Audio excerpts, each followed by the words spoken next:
Good morning, this is Brian Whitten and ET Art. I wanted to put this video up to fix a few mistakes, which is pretty normal. I'm very good at those. Probably make a few statements, make things a little clearer, and we'll examine the sequence of 96,000 years and ponder as to whether it's been more than once. I've started with this image of the rock only because this is the rock that we've had 17 written here. It used to have a 4 in Roman numerals here. I'll insert that picture for you so you can see that it did actually have a 4 in Roman numerals, and now you can see it's a 17. And it came out with these extra white lines here, which is why I put this under the light and showed you that all these little extra white lines that seem to have come in here since I got the rock. There's extra white lines up here as well.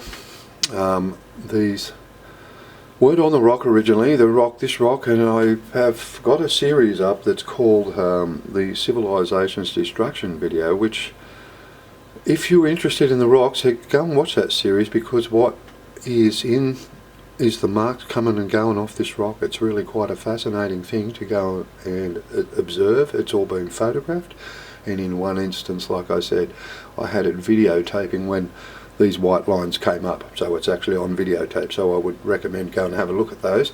But basically I wanted to come in here, and the reason as stupid as this may sound, I wanted to I'm going to try and make that little dot go away okay, today in this video. And I know that sounds silly, but we have had that dot came up at a given point in time, and I'm going to move the rock now. I'll just move this around here because it wasn't just that dot, it was this dot here, and I'll refocus this, so just bear with me a minute. I'll put this back in the middle here, and I'll show you the other dot that I want to try and make go away. And this is one that I said in one of my videos to the Prime Minister to get down here and have a look at this, but it's still there. I thought that there might be another Uniguni here. This is a depiction of the Great Australian Bight here, and the Port Augusta and whatnot down around there, and that was a highlighter that came up when I had come to the conclusion and how the Uniguni monument was associated with things. In other words, that it was an actual fact part of the natural type structures that have been left in the Australian side to tell us the pending event, and when you come in playing with the sun, that the tidal waves come. That is when that came up. It was never on this rock. I'll insert another image now of the very same location on the rock, and you can see there is no bright thing here. This one here has only just come up in the last day. I've sort of put that under the light to see what this was.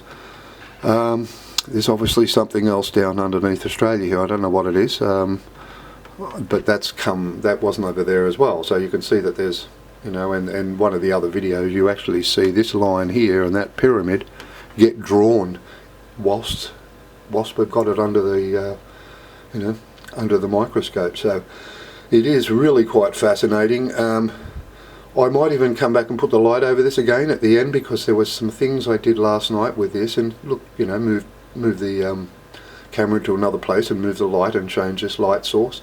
This light you're seeing now is just purely the microscope light. The magic of light is when you move it externally. Mostly it's from the side and around, you know, as you move your light around.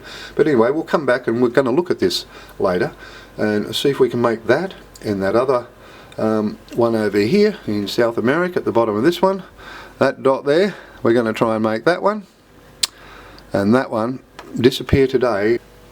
When we summarise then where we've come, if you haven't watched the videos to this point, there is many hours of videos and instructions on how to do things in respect rocks, and also some very detailed explanations as to what the pyramid, the serapeum and other megalithic sites and temples around the world, what the purpose of them are, and what they are portraying. And what they have portrayed in a message to us is that our planet, as much as we think our Earth here, ever since the comet, this happened 6,000 years ago that this comet hit here, and this was the first comet to hit in a sequence.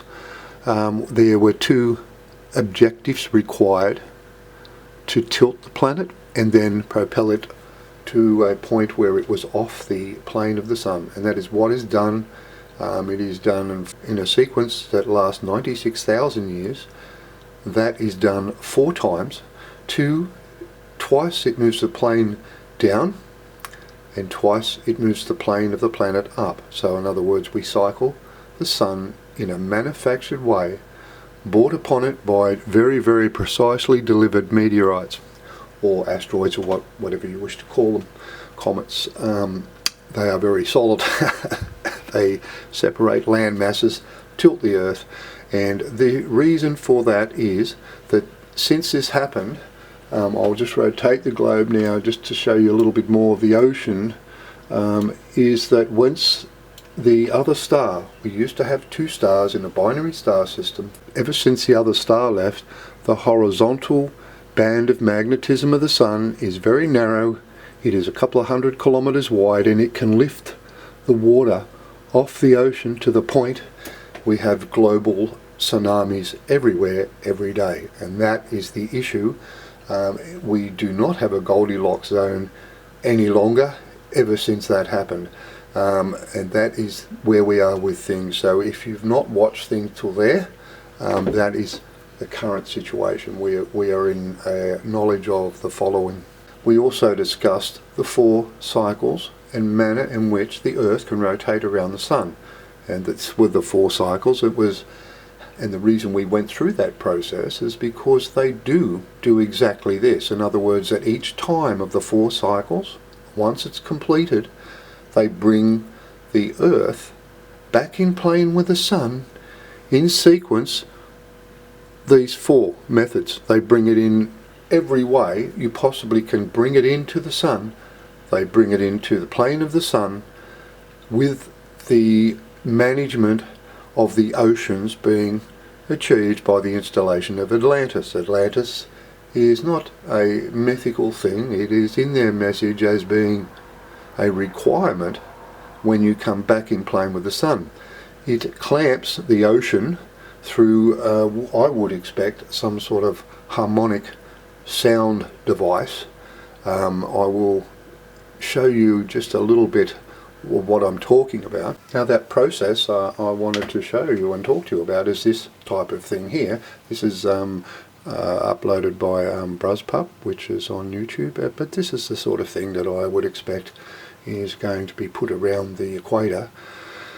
Crisscross the Pacific Ocean, it has to, from what the message is. That is the message. That is exactly what Atlantis is about. Atlantis is about making sure that we clamp enough water by this type of process to the equator so that the sun cannot lift more water than, it just stops the oceans moving, and that's what it does. It prevents the magnetic plane of the sun lifting the oceans and killing everybody by getting tidal waves every day. And it would be a daily process. It's driven by the sun, and that will be what would incur should they not come and put Atlantis in. So I hope they're on their way, and we have discussed at this point through the other videos and showed you that we expect that be the case. They are going to come back, and I've gone through that. I don't want to go and rehash that. So I just wanted to show you what that looks like. It's a really, really quite amazing visual effect you see. It looks like the water actually runs backwards. Obviously it isn't, but it's a very, very amazing thing. So I thought I'd just let you know that that's exactly what I believe the entire process of Atlantis is about. We also discussed in our last video a 96,000 year sequence that was how the planet is put through this movement. The straight black line through the middle is the plane of the sun, and how many thousand years we sit on the plane of the sun. The numbers are in thousands of years. X is marking where we are in the sequence, meaning that we are coming up to the end of a 96,000 year sequence. And I said to you, and like I said, I started this video with that rock, is that I said to you we were at the end, or 66,000 years through this, and I've come to the recollection now and understanding that we are not. We're actually at the end of a 96,000 year cycle. And I had used a temple in India, which we will look at very shortly. the reason for me wanting to put another video up, because I did say I'll leave it at that, is mostly this is more to do with planetary movement. And I am seeing another thing happen here with the planet. We also discussed in our last video that the Tunguska event itself marked this location where this comet, being one, or asteroid, has been brought in the opposite direction. Okay. We've also discussed that the Earth's rotation in this direction, like so, is never ever stopping. It always goes in that direction through the sequence, even though at some point in time it looks to be the opposite. But the reason why we discussed is why have they had to slow the planet down?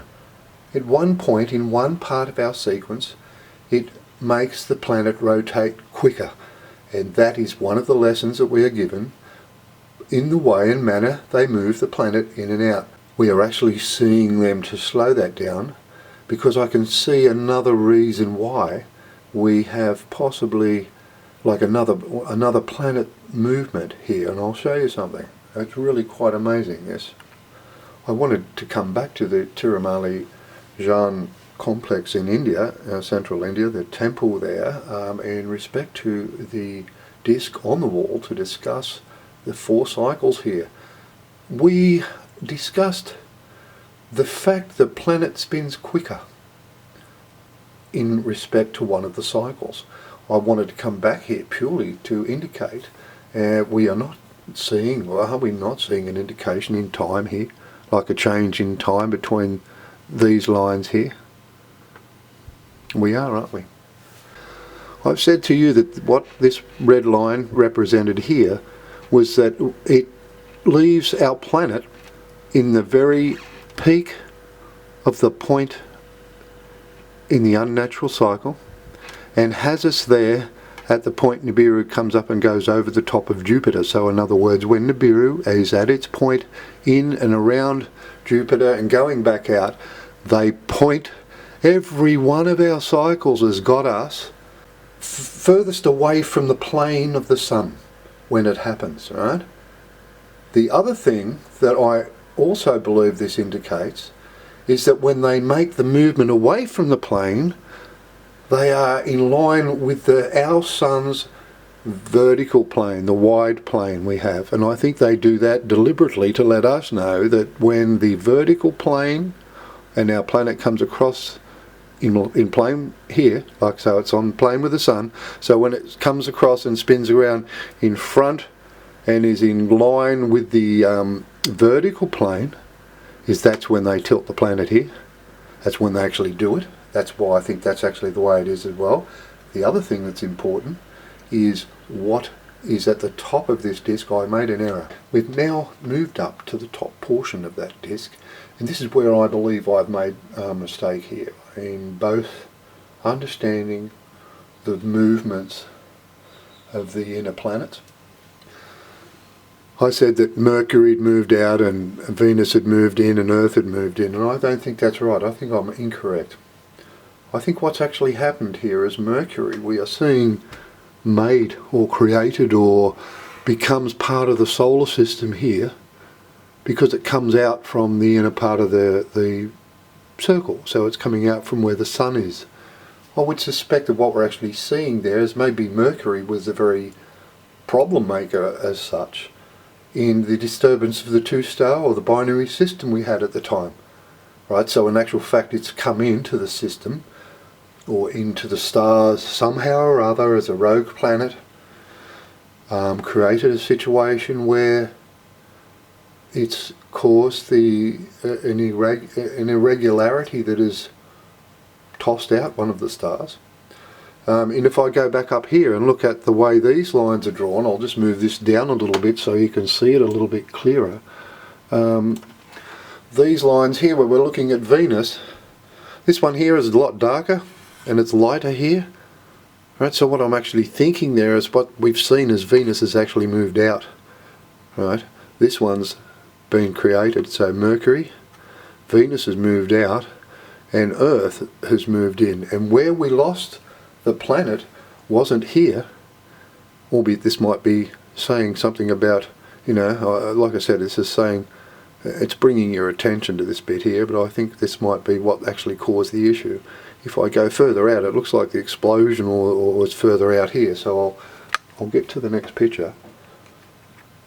Now if I'm closer now to the top portion, you can see this is where, you can see it's actually more pale. So I actually think what's actually seen here, we're seeing Venus move it further out, and the planet we've lost is here.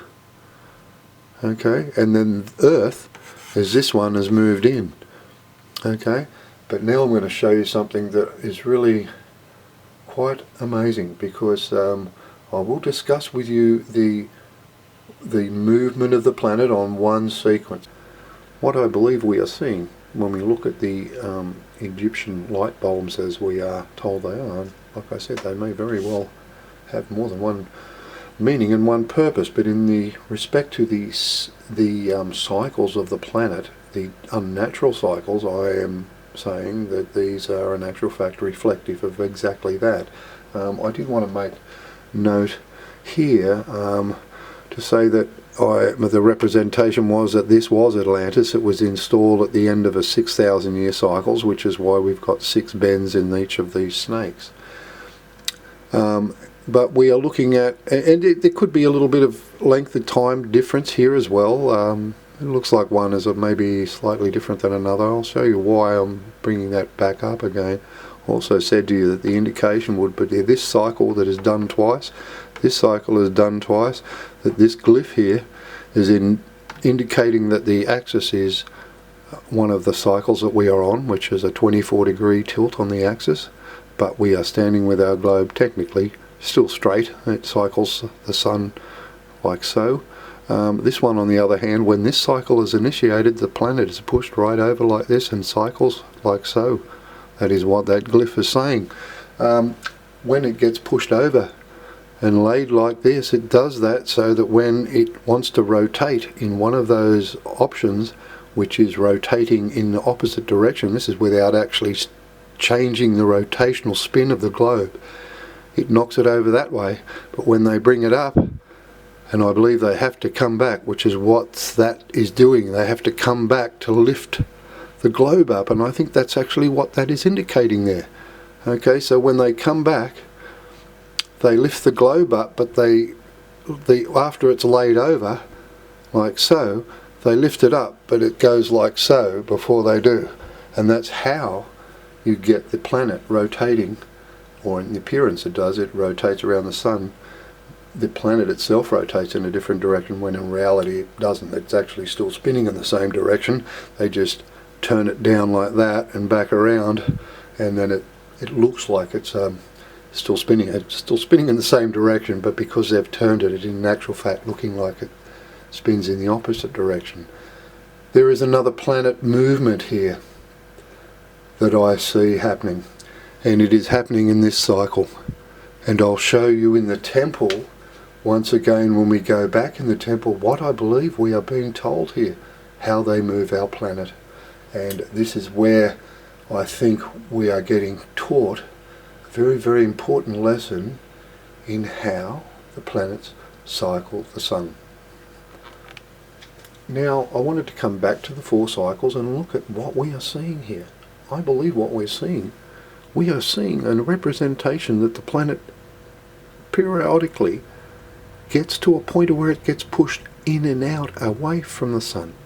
So when it lays it flat on the flat ones, it doesn't just lay it flat, it actually pushes it on the plane of the sun further out, and then it does 2 cycles, and then it pushes it back further in to do those, and that's how it goes.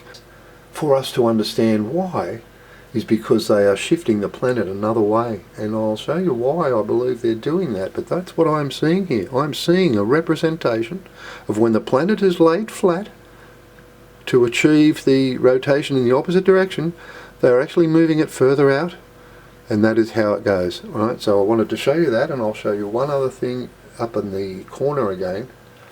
Now I've come back to where we are looking at, I believe, where our planet is. The planet we lost is here. This is why Venus has moved further out. Earth is represented by this black line here.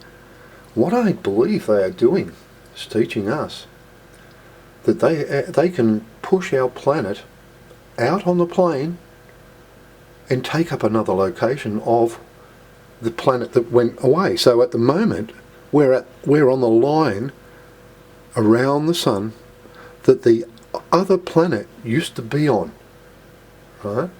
And then when they push it back out again, they push it back out to where Earth used to be before the event. And I think that's what we're getting told here. I think we're getting told we can exist. The planet can rotate around the sun in two specific different places, one of which was where we were, and one of which is where the other planet was. There must be a way that in actual fact happens. I'll show you somewhere else. It sort of almost represents exactly the same thing. Now, before I move away from this glyph, I did want to point out that this is the one that laid flat. The two cycles, this one had laid the Earth flat. And what I wanted you to note here was the 4 lines underneath there, as opposed to the 3 on this side. The 3 on the right side here indicate in my opinion, I'll just move that camera a tad, just so you can see those on the right side that you're seeing on this glyph here, 3. So we're saying we've got a very stable tropics. So in other words, our precessional period is slow, whereas this one, I believe the precessional period is much quicker. I did say that it needs to complete to give you the 4 points of the precession of the planet to record it. It doesn't need to complete, it actually only needs to go halfway. So it is possible that the precessional period for that cycle not be 27,000 as it is calculated for our cycles, but in that one might be 12,000, which would be half the cycle. Half would in actual fact in the period of time give you the extremities to have your peak of the precession recorded. It only needs to go half of the precession period to get the top and bottom through the process. That's one thing I wanted you to be aware of there as well before we moved away from this. So therefore, when we come back to our 96,000 year cycle now, we can then come to a conclusion that it is possible that these 6,000 year cycles here that are moved upward, where the plane of our planet is up over the top of the sun, the planet initially is laid flat when it starts. Albeit that may sound a bit strange, in actual fact it's exactly the same plane, the position as the planet when it's right there on that cycle. So laying it flat on that cycle and starting the cycle with it laying flat isn't exactly like being on that cycle right in the middle. I did want to make that statement as well, which is the case. So now we come to the realization that these ones go up. Do not just move the planet in a situation so that it changes the direction through the cycle like this. That in actual fact what it does is actually move the Earth out to another plane that it used to be on, back to the plane the planet disappeared on, back out, in, out, in, out, in, out, and it is a cyclical thing. One other thing I'll show you on the temple. I know this is a little dark, but it's about the best I can get that image, and I just wanted to come back to the temple part and just make you aware that what we're seeing here, are we not, the only, and I mean the only place that you get recorded as coming into 6,000 years with Atlantis installed in plane with the sun. You get knocked up and over here. See how this kinks this line up and over? And this is our representing our 6,000 year off plane with the sun cycles. No matter what cycle it is that does down the bottom, they all come to this, always. There is no difference here. It always brings you back to this, on this. So we're seeing a cyclical pattern, not just in the design of the plate or the UFO or the instrument or whatever it is we want to call this in the wall. You know, we're seeing it always comes back to this point, always, for every cycle. And yet we're seeing the cycle in, out, around and around and around. And I said to you in my last video that it was a 96,000 year cycle. It is. But I ponder as to how many times it's actually happened.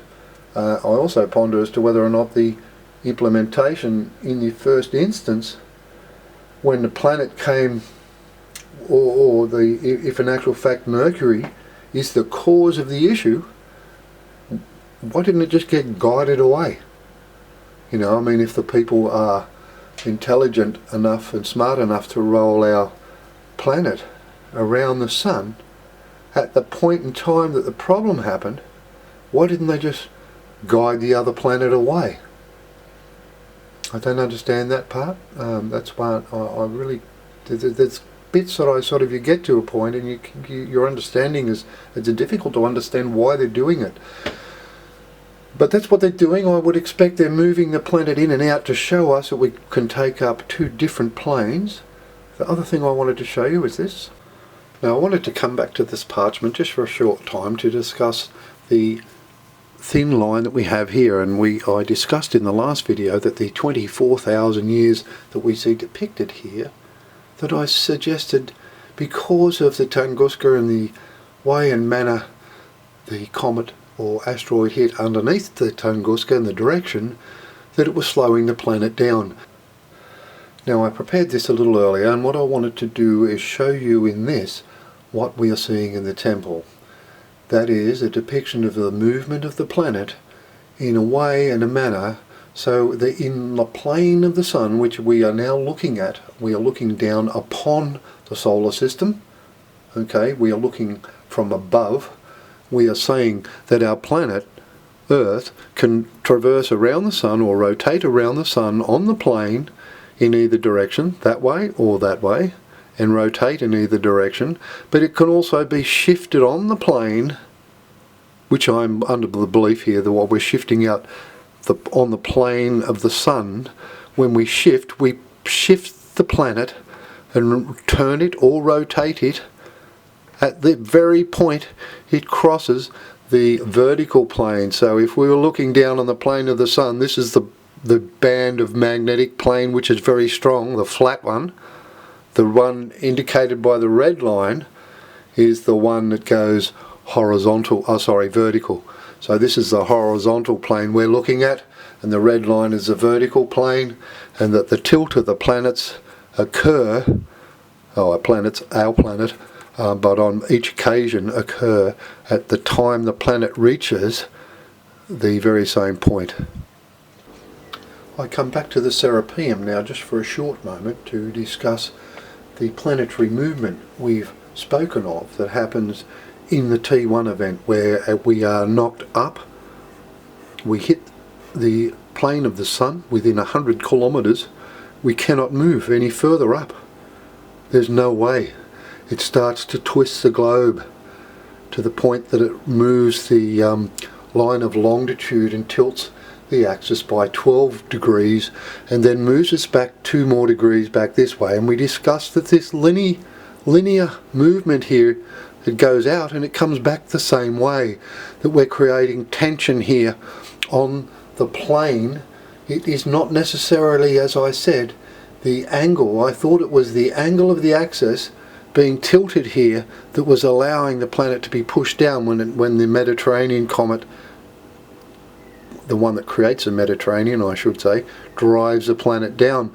But what I wanted to know and let you realise here again, we've discussed this, the linear way this comes in. This takes 20 minutes for this to happen, where it comes back in. It is still in the plane of the sun. It hasn't left. And I thought it was twisted out, and it hasn't left. The lesson was in the velocity. The planet is ejected down here at 9,000 kilometers an hour when this Mediterranean comet is hit. But it's still a very big comet. And I want to bring your attention once again to this other, I say comet, I should say asteroid or meteor. I'll show you once again the one in the middle of Western Australia, and remember the size. This one here is a couple of 100 kilometers wide. It is wide enough to create the Mediterranean.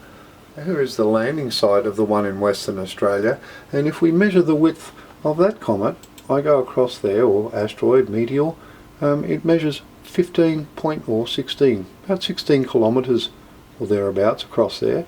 The reason they wanted to show us that is why Tunguska is where it is. And I'm going to bring up another image now that I've drawn. Now the diagram I'm showing you now, I just wanted to display to you in another way what we are seeing displayed in the Serapeum, and that is that we're getting tension built up on the plane of the Sun. Okay, the magnetic plane of the Sun we will is depicted as being the red line that goes from left to right. We are seeing the tension build up on the plane. This is far gravely exaggerated here because we have pushed the planet here beyond half of the width of the planet, you know, so we realise that we're pushing it a lot further here. But from a visual perspective, I have to do that because the plane is only 100 or 200 kilometres wide, so if I drew it to scale it would look like a straight line and nothing's happened. But in actual fact what happens is this is what happens. The first comet, I'm going to rotate this. I just wanted to show you like that. I'll rotate the image first, and then what we'll do is I'll discuss it again with you. Okay. Now the reason I've rotated that is so we can look at the event for us. Okay. So the cycle that we have just finished is the one with the blue line here. We'll say that is 10 degrees. I know it's exaggerated, it is not 10 degrees, but for the sake of the argument we'll say that it's been knocked out at 12 degrees and it has now come back. The second comet has hit. It is now moving back to its 10 degrees point, and this is at the point of it being 10 degrees. The planet has been knocked up, it has created the tension required here, and then what happens is the Mediterranean impact knocks our planet from here at 9,000 miles an hour, 9,000 kilometers an hour straight down. Okay, and it is stopped when it comes out the other side of the plane. I had said in the past that I thought it was the bent axis that caused the issue, or that allowed it to be pushed out. It is not, because it is still in the plane of the Sun. It is the velocity, and this is what it's letting us know. In the event with our axis only tilted to 10 degrees, the requirement of movement to get it out, to accelerate it to that speed, was the Mediterranean impact. It is rather a large impact. That is what it's trying to teach you. I'll show you one other thing now. Now I've twisted that back round again, so we're back looking at how we are looking at the second incident now. Okay, so when I'm saying us, when we're at 10 degrees, we are the blue line. When I'm saying the other two modes of movement and twist of the planet, the axis will be the the black line. The axis will be the black line. Okay, so what happens now is when they do this one, they rotate, so we're right over like this. Okay, now at that point, what they're saying in the process, once they've created the tension, they do not have to, with it tilted right over, use anywhere near the force to get it out of the plane of the Sun. And that is what that is saying. Okay, it is saying once I've twisted this over like this, it does not take that much in line with the plane of the Sun to move the planet both in and out. And that is what I believe we are being told here. When we lie flat like this, we are moved along the plane of the Sun using the magnetism of the Sun, or in one method, maybe one, I'm not 100% sure, but I'm saying here that what we are seeing is a depiction of movement of the planet again. And that I believe that when we are laid flat like this, they are telling us the amount of effort used to make the planet break away from the plane of the Sun is far, far less. And then they're saying, okay, from this point I want to propel it along the plane to the other ring I'm going to rotate on. Well, then I'm going to cause an explosion or whatever at one end or the other. And this is why I think they're doing it the way they are. The little comet that's in Australia is saying, well, when I want to go back out, it only takes a comet the size of the one that's in Australia, the 16-kilometre one, to drive us back out, right? But to come back, I don't even need a 16-kilometre wide comet or asteroid to drive us back. That the Tunguska event on its own, done that way, is enough to drive us back in. And that is what I believe we are learning here. And what the lesson is trying to teach us is that the movement of the planet between one ring and the other is nowhere near a catastrophe or required forces to make the planet move like that. And that's why I believe the Tunguska event, we won't find a crater, because what it's actually told us is that that is the method it uses to propel the planet back in. It doesn't even actually have to hit the planet to do it. The force itself of the explosion in the air is enough to drive it out. Okay, now there's one other thing I wanted to cover. I brought this image back up again so we can discuss the 4 cycles. 4 that we see, or the 2 top ones, are the ones that do 2 things. They change the rotation of the planet around the sun, but they also change the rotational direction of the planet. They don't move or stop it and start it in the other way. They just flip the globe and it ends up being spinning in the opposite direction. Visually it looks that way. The 2 cycles down the bottom here are cycles that do only one thing, which is make the Earth spin round the sun in the opposite direction in whatever rotation it was in. So in other words, whether it was rotating left to right or right to left, this changes the way, well, anti-clockwise or clockwise around the sun, and that's all it does. The Earth is spinning the same direction there as it is there, and it's the same direction there as it is here. X is where we are. This is us coming back up to the plane here.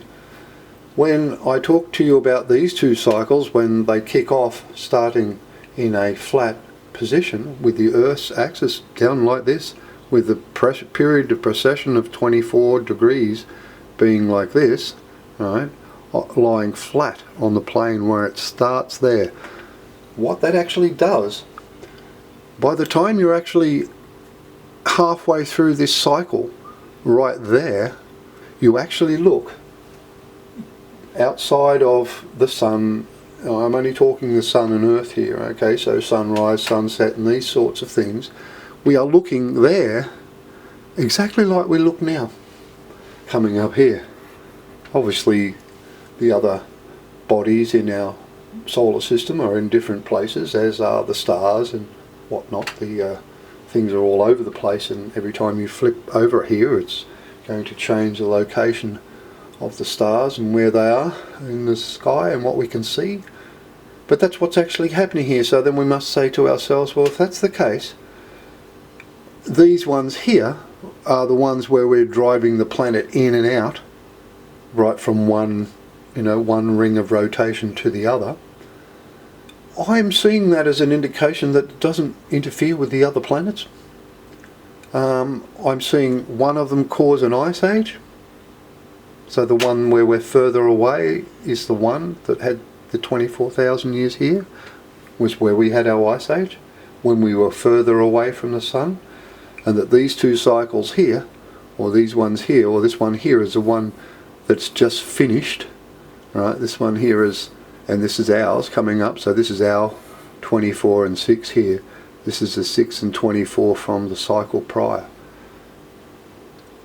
When we look at where the cycle starts and stops, and I said to you 96,000 years, one cycle, our lesson ends here and so on, I want to question that. I will question as to whether or not that's actually the case. I wanted to bring your attention back to this just for a minute. This is the Dropa plate, which is the one that was found on the same line of longitude as Tunguska. And I said that it was a 90,000 years or 96,000 years ago that this actually happened, and that what we're seeing here, I think we might be seeing, a depiction of a hurling away of a star. Is that what we're seeing here? And that this is talking about, well, now we've got one sun, and we are here, and we've come because of this, and this person here. Like I said, there are people that say, this is a creation of him putting life on the planet here. Okay, that he brought life to the planet. I don't know. I'm just putting that in there, but I wanted to show you that Draper plate just to let you know it was found in China on the same line of longitude as the Tunguska event.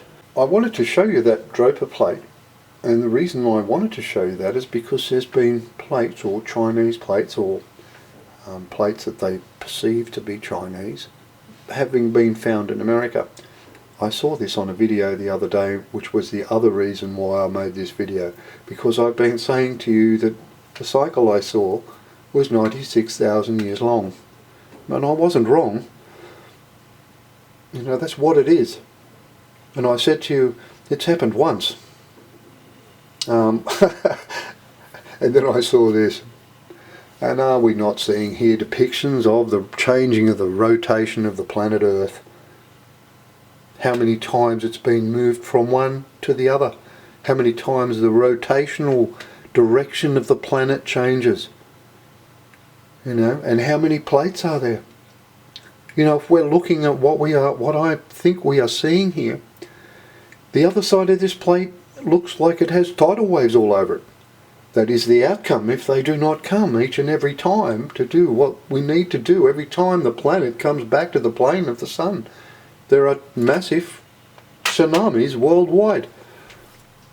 What I believe we are seeing here, if we went back to our scale where we've seen our up and down cycles, we are talking 48,000 years between each of the cycles. Right, so if we're counting these up and doing the math then on the visual circles and swirls that I can see, a full number that I can visualize a little over 100, I multiply it by 48,000 and we've got 5 million years almost. And I can't see the rest of the plate. So if I was to see the rest of the plate, I wouldn't be surprised to see that it's been beyond 6 or 7 million years that they've had to come back and maintain our planet and put this cycle for 7 million years. If that is what this plate represents. Because, like I said, on the other side of this plate, there are tidal waves. And I look at this plate and I sit here and I think, I told you it was a 96,000 year cycle. And it is. But it seems to have a hell of a lot more cycles. As many as a Chinese road.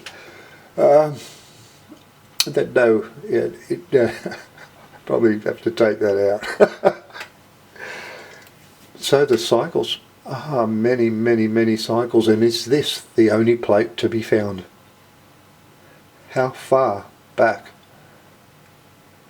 we are looking, if this is, like I said, what we are looking at is the maintaining human life on the planet for 5 million years, coming back time and time and time again. Like I said, it might be 5 million years of our time, but it may not be very much in theirs. It could be, you know, a period of time in our future where they come back and for some reason they want to keep us alive. There are people that might say they want to come back here and use us as food. I don't believe that for a second, actually. I actually think it's probably a little bit more spiritually based than that. I think if we had the ability to create intelligent life like ourselves, would we? I would think we probably would. We seem to have an ability as humans to want to do whatever we can to achieve whatever it is we possibly can, so it is conceivable that if we had in actual fact advanced to that point, you know, we might do exactly that. Now I've just brought us back very shortly now to an aerial view of the Sacsayhuaman walls in Peru. These are the ones that I said to you that are tracking the comets. They're designed, I'm not saying they're actually building whilst the comets are coming down to kill everybody. I'm saying after the event they have been put here to tell us where the comets came from and they will be precise and exact, but whether or not you need to position them in the air, it's probably irrelevant. I think what they were trying to do here is get us to understand which direction they came from, that they all came from this way.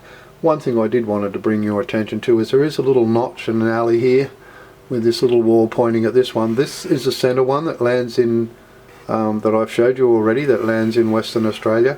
That is the one that's tracking here.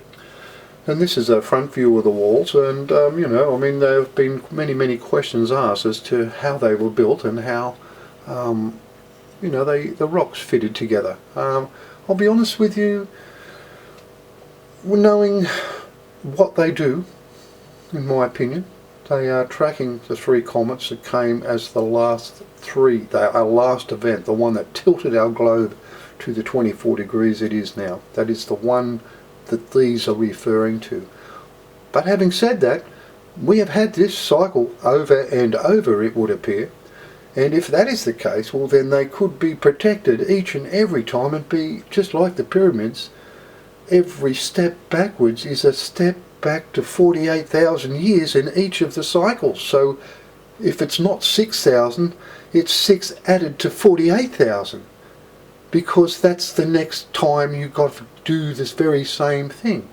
It would also appear that the very same events happen in this very same place, in other words the same line of longitude each and every time. I'll show you well, one other thing before we move away from the walls. Then if we understand, and I am correct in saying what they are doing, in other words they are telling us exactly how the asteroids or meteors came to the planet and the trajectory and manner in which they were cut up in space, I would not see humans building this wall at all, like, to be quite frank. And if I looked at the technology and the ability of the people that are actually tilting our globe, I'd be honest with you, I reckon we're only about 100 years away from making that ourselves, exactly the same way. 100 years. And we combine 2 of our technologies that we have now. Look at how far we've come in the last 100 years. Seriously, we have come in 100 years amazingly quickly. With their assistance, now, from this point forward, once they come back and install Atlantis, I cannot see we are going to go in, like I said, be a leap far beyond anything we thought of at a very quick amount of time. But with this, I want to say one thing. We have 2 technologies. We have laser printing and we have 3D printing. Okay, we have that technology now. I've said to you that on the rocks there are visions on the rocks or images that cannot be put there any other way. We'll go back and look at 1 or 2 of those. And when we go back to the rock here, and then I show you this image, and we've looked at this before, where we look at these white bits here. You can't put a print head in here. You cannot print this. You either manufacture the entire rock right from the word go, or you're adding these. I'm going to stick the end of this here, right in front of the microscope now, so you can get an idea of the size of things. Okay. This is the end of my stick. You can see what I'm saying. I can't mark that. I can't put that there. No matter if I've got a you know, slimline marker. I've got one of these up here as well. If I put one of those through, or a biro or something of that nature, you know, these slimline silver markers, the ones that are very fine silver point, if I put that in at the end of it, you see, I can't do this. I cannot write on it. It is, they are amazing things. The only way this can be there is, it's, I don't know, there are white bits that look like they're on the rock. There are bits that look like they can sit off the rock. It's really amazing thing, I'm not kidding.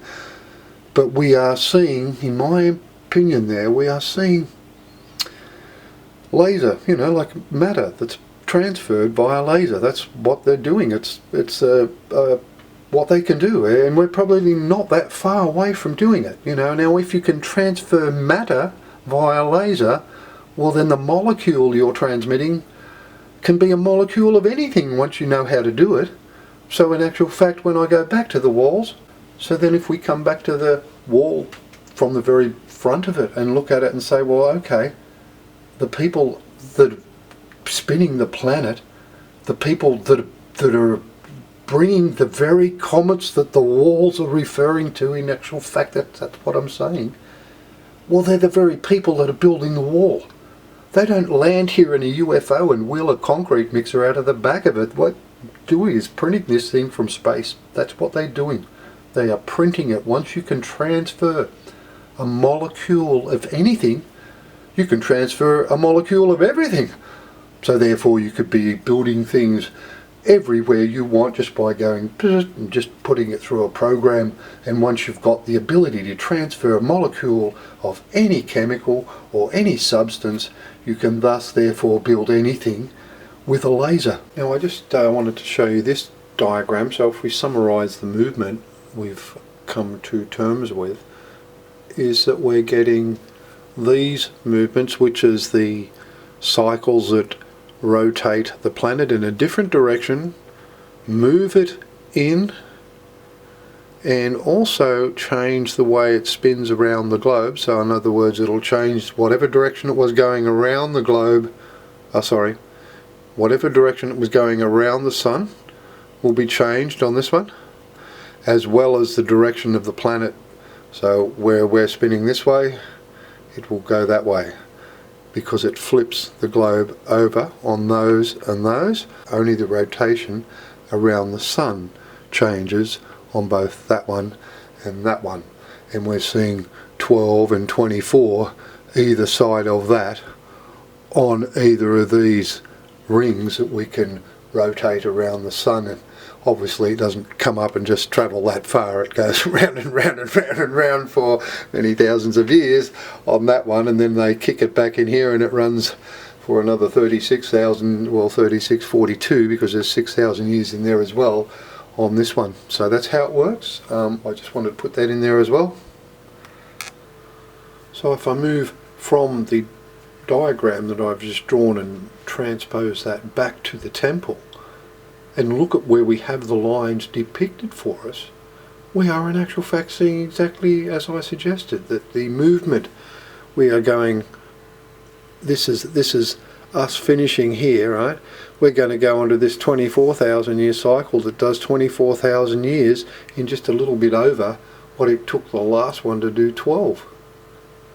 And then when we get shifted down, we get pushed down, pushed out as the next one. We do have a cycle change in here between the 12 and 24, right, which is this one, the one that happened, right? So when we come up and join the plane, that cycle's finished and we're back on this one. And look how far. Look, if we carry the curve here as a, you know, and the curve is carrying the time, the same here. We come back out here and we do 12,000 here. It takes 24,000 years. If the time is reflective here, we're judging the days of the year on how long it takes the globe to spin around. So when we're on plane with the sun, our planet varies very, very much depending on which way the planet is spinning against the plane of the sun. What can you deduce from that is that if in actual fact that's the case, and there's a variance in whether it turns clockwise or anti-clockwise, that if there's a variance there, the situation must be that where we are at the moment is the ideal way, is the fastest. You know, it's going to do 24,000 years technically in that time. So maybe this is where, like I said, Noah got to be 300, because our Earth is about to speed up in rotation to the point where, you know, if that's 12, I don't know which one of these is really 12,000 years though. Where does it take the 12,000 years from? You know, is it here? You know, I sort of tend to think it's here, and the reason why we're getting a difference between this one and this one is not because we're probably spinning in the right direction, the same direction, but what we've done is move further out from the sun. Therefore the sun's magnetism has not got the same effect, and therefore we, you know, maybe it takes longer, you know, to rotate than moving further away. So there's a difference in moving further away and there's also a difference in rotational speed depending on which way the planet's going to rotate. Now I've just zoomed in on one portion of that rock now to show you something I saw that you may not have seen the first time. So I've put the magnifier on just for a second, and I want you to note, can you see his head here? Can you see this man's head and his nose and his eyes and his hair, his mouth, his chin line? You see that man there?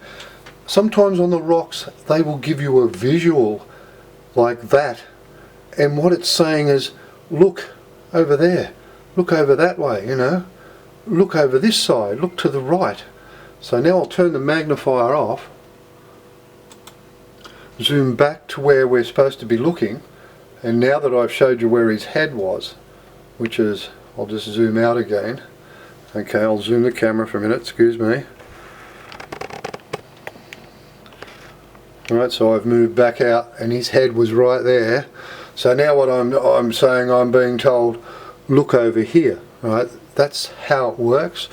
If you're observant enough to be able to see these sorts of things, so I'll say, okay, well I'll look over here, I'll move him a little bit further this way, and then what I do is I'll turn the light down on the microscope and begin to look what it is he wants me to find. Okay, because that's why he's looking here. So that's how I read the story that they've left here and where I go to look next, or how it tells me where to go in the nicest possible way, of course. Now I've got that in the position that I want to have it in to do this next bit, and like I said, and this is, I've moved out again now, so this is where that man's face was, and then what I'll do is I'll move the light externally, and what I want you to watch is just this area here. Okay, now what I'm going to do is I'll just turn, I have got my kitchen light off, I might just turn that off, okay, and we'll get as dark as we can before I turn the microscope light off. Okay, and what we'll do is we'll see what comes up down here, because like I said, he's there and he's obviously looking here, and that's what I mean. Sometimes you'll see things where you it's an arrow where you know, you find on a rock and as to where to point you. Other times it'll be a person, a stick figure standing there pointing. You know, it's really quite an unusual thing. Some of the stuff on the rocks is amazing, but I want you to watch now as I move this in. The part I want you to watch is this part right in the middle here, as I move this around, and just keep watch what happens here. I'll see if I can't find you a couple of UFOs or some very, very unusual type imagery coming out here as I move the light around, and I'll talk to you as I'm doing it, okay? That sort of does bring us to the end of the video, and I wanted to just have a chat now and say, well listen, I'm not 100% sure just how long these real periods take. You know, they seem to be telling us that, I'll just move that back a bit there so I don't get that reflection on the, I'm getting a bit of reflection on this screen, you know.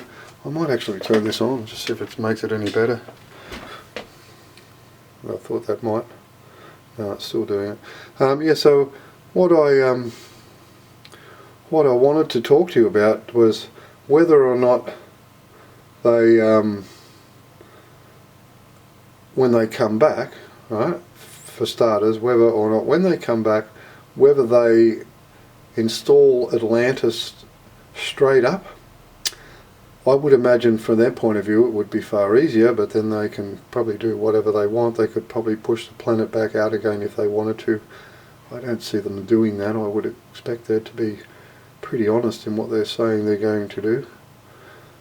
Quite often you'll see when I'm doing this, it's not probably as good as it could be. I may even cut this bit out yet. Just see whether or not it's actually worth putting in. I thought I might have been able to get a UFO or something up there at the top part, you know, or some UFOs flying around. I did actually have it doing something reasonably good before, but like I said, you can play with the light as much as you want, but you can sometimes get yourself into a position where you're really, you know, beginning to see what it is they want you to see. Sometimes the images are really, like I said, we've seen them before. They are really quite amazing, and sometimes you can see you're not actually seeing what it is you want to see. But I've said to you before about laser printing, whereby sometimes when we see this, we look down at this and you can see that if that's a UFO there, it's got something shining out underneath the bottom of it anyway. I don't know how well you can see that, it's a bit difficult. I'm just sort of moving the light around a bit, and if you look over to the left, when I'm moving the light, you'll see things come, oh sorry, not to the left, to the right. As I'm doing that, you'll see things come out. See there on the left? Oh sorry, on the right? See how that slight light movement like that? And I might be able to start that looking like something over on the right side here, right down to the bottom right corner. Okay, so you can see that there's things going on there. Like I said, you can sometimes do this yourself at home. If you did buy one of these microscopes, don't buy yourself an expensive one. Buy yourself a $30 microscope, because the other ones will not work. Okay, they don't work at all. You cannot get any light or any of this imagery at all on a bifocal expensive microscope, you know. It just doesn't exist. So I'm just turning that way now so you can see what I'm saying. Is that sometimes you'll see it looks like it comes up with a, you know, a city or a township. See how you can get it sort of looks like there's houses and things built down around there, and you're sort of over the top of a township. That's how it looks sometimes. Anyway, like I said, it's a bit difficult. Sometimes you'll get them real clear, other times you won't. But I thought I might just finish off with that as I was talking with you. So look, that brings us to the end of this video. I hope you've enjoyed what we've learnt today. I did want to put this video up because, like I said, from a point of view of people that are involved in the sorts of things in respect to planetary motion, I thought what I had in actual fact come to the realization was important enough to put on a video. But then, having said that, I'll bring your attention to a song. Do you remember a song that was years and years ago that goes, let's do the time walk again? Do you remember that? Take a step to the left. Yeah, like I said, a lot of things we are finding out in my videos being true or whatever are in actual fact a situation where people know and have known for quite some time, and long time I would expect, that the situation is exactly that. It's been a situation where what we are taught is untrue, and to allow those that manipulate the human race to misbehave succeed, I guess. That's pretty much what happens, it seems. So, like I said, it's a thing that I would certainly see has being dealt with when they get here. They haven't, you know, that's just part of the thing. Now, I did say and state before that I believe that the makeup of the planet Earth was from 3 planets when this happened, which would mean we had modern people living, advanced civilizations in our solar system 5 million years ago, if in actual fact we were all put on this one planet that long ago. And that the cycles that we have now discussed are in actual fact a part and parcel of the planet with only one star. That it is a situation where they have managed it ever since, and so it's been really quite an amazing thing, I believe. Now listen, I think that'll do us for today. I think we've covered a fair bit. We've learnt a lot. I certainly have learnt a lot. Some people, I would expect, they've just found out that somebody else has found out what they already know. And for my other social media person that gave me an A, I would hope now that I've actually got an A+, and now I've got it right. I apologise for having made mistakes that I've made in my videos, but I also thought it would not really be sensible, in my opinion, to have a situation where, where I am saying to you, I'm going to go and take all the videos down again, because in actual fact that wouldn't be a very sensible thing either. I've made mistakes. It was a learning process for me, and I've just gone about, kicking the tin along the road here and opening up each door when I got there with whatever it took. And in some instances, like I said, it's actually taken them, it would appear, to communicate to me through a rock, as unusual as that is. If you went back and watched the programmable rock video, you see the lines come up on the rock whilst I'm actually doing this. So, and I actually wasn't using a side light, it was just the microscope light.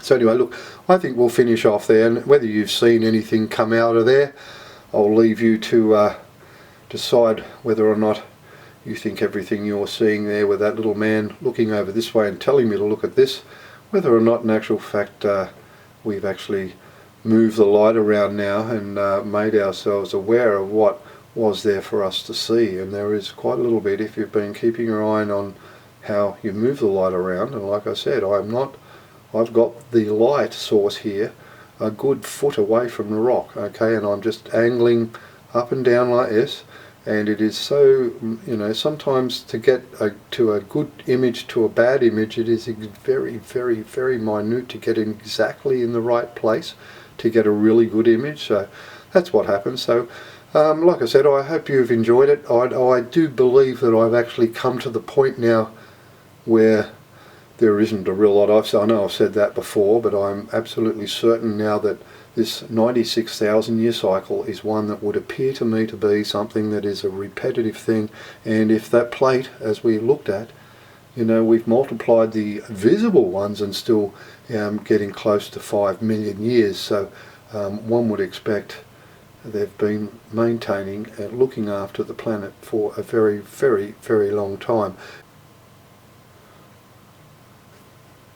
Right, now I think I'll finish off there now with this video, and like I said, there's been some really quite amazing things that I've, if I'm actually correct in my understanding of what we've been shown, is that it's possible for the planet to rotate, and as it does, in two different planes around the Sun, which I found really quite an interesting thing. And the whole process of learning the rotation of the planet and how it's done and how it's shifted, I thought it was really amazing to find that if in actual fact my analysis there was that the in actual fact planet is laid flat and then shifted out, as being really quite an amazing thing. I'll get going now, and I hope you've enjoyed the presentation that I've put here today, and I thought we'd just finish off in a bit of a rock here just while I was finishing up and having a chat. So have a nice day. This is Brian Whitten and ET Art, and I would hope that I'm going to have a rest from making videos, and ET Art as a business, I'll be honest with you, I really don't know how to take it anywhere, to be honest. It's I'm dealing with something that's been hidden for many hundreds of years, if not thousands, so getting an airplay anywhere is an impossibility. People know of this discovery, even the rock discovery and the images on the rocks. I have not even had a call or a mention or anywhere from even a geologist society. So like I said, but that's more who I am. I think from a government perspective, I would think that I would be the very, very last person in this country of ours that they would want to have had to have worked this out, okay? Of that I am absolutely certain, and that's the other reason why I'm not getting a whole lot of time. It doesn't really bother me that much. I mean, my message had to be brought out, so my understanding here was that the important part was for me to do the videos and get that out. Like, it was far, far more important than the book. And as like I said, the book is obviously going to have another chapter. So listen, have a nice day. This is Brian Whitten, ET Art. Have a good one. Bye bye.